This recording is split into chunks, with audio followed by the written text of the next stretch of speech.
America ಸಂಯುಕ್ತ ಸಂಸ್ಥಾನವು ರಷ್ಯಾದಿಂದ uranium ರಸಗೊಬ್ಬರ ಆಮದು ಮಾಡಿಕೊಳ್ಳುತ್ತಿದೆ.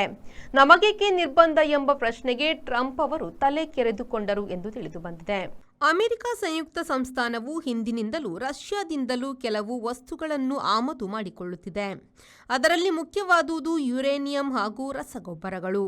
ರಷ್ಯಾದೊಡನೆ ಯಾಕೆ ವ್ಯಾಪಾರ ಮಾಡಬಾರದು ಎಂದು ಭಾರತದ ಪರವಾಗಿ ಯುಎಸ್ಎ ಅಧ್ಯಕ್ಷ ಡೊನಾಲ್ಡ್ ಟ್ರಂಪ್ರಿಗೆ ಪ್ರಶ್ನೆ ಕೇಳಿದ್ದಾರೆ.